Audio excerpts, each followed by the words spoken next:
Picture this. Someone says, "Oh, great job," and means the opposite. You knew instantly. Nobody has to explain sarcasm to you. You've been fluent since childhood. But here's what's strange about it. Sarcasm is the only form of speech designed to say a thing and deny saying it at the same time. Nice of you to show up. The words are a compliment. The meaning is an accusation. And if the other person objects, there's an exit already built in. Relax, I was just joking. That exit is the whole point, and it's worth asking what it's for. Because sarcasm isn't just humor. Plenty of it has no joke in it at all. What it has is a real message the speaker didn't want to deliver plainly. So the question underneath sarcasm is this: why not just say the thing? Why does a person reach for a form that lets them mean something and take it back in the same breath? To answer that, I need to give you a different way of looking at it. I want to give you a way of looking at this because it's the lens I'll use for the rest of this. I work in a framework I call psychological architecture. It reads psychological life across 4 domains: mind, emotion, identity, and meaning. Now, mind is how you interpret. Emotion is what you feel. Identity is who you take yourself to be. Meaning is what any of this amounts to. The important part is that they aren't separate compartments. They are load-bearing on each other. What happens in one doesn't stay there, and that's what we're about to see. Start in mind. Something happened that the person read as a slight. A partner forgot something. A colleague took credit. The reading forms fast. I've been wronged here. That's mind doing what it does, interpreting. And it usually always interprets toward the critical. Now that reading has to go somewhere, and it loads onto emotion.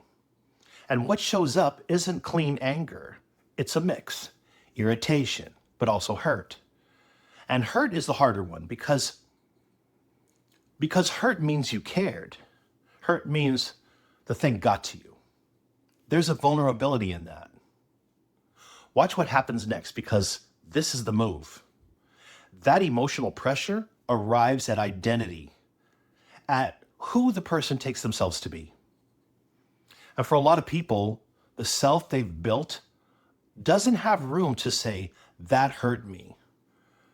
To say it plainly would be to stand there, exposed, having to admit that you could be hurt, that you wanted something from this person, that you cared whether they came through. For the self that can't afford that admission, plain speech is too dangerous.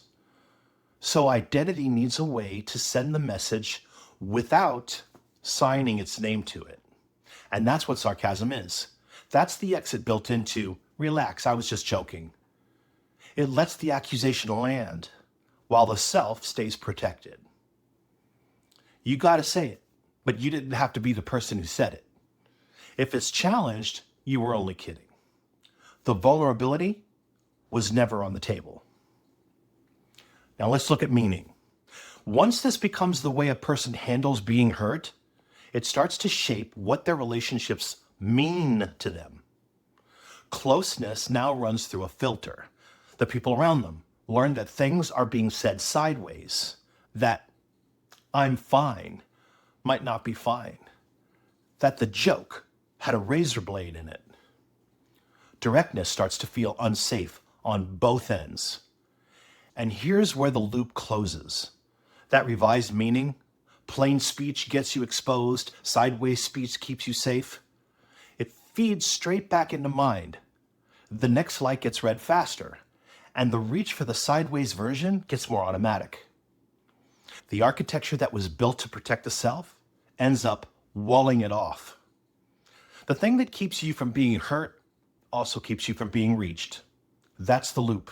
A reading in the mind, pressure in emotion, a self in identity that can't afford to be seen wanting, and a meaning that hardens the whole pattern in place.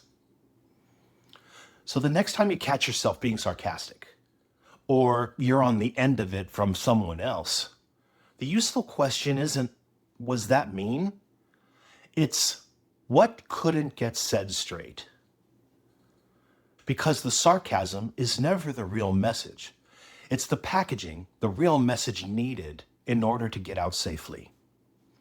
If you want to go further into how these 4 domains work, mind, emotion, identity, and meaning, and what they explain beyond sarcasm, I write about it all on my website, profrjstarr.com. These videos are the entryway. The written work is where it all opens up.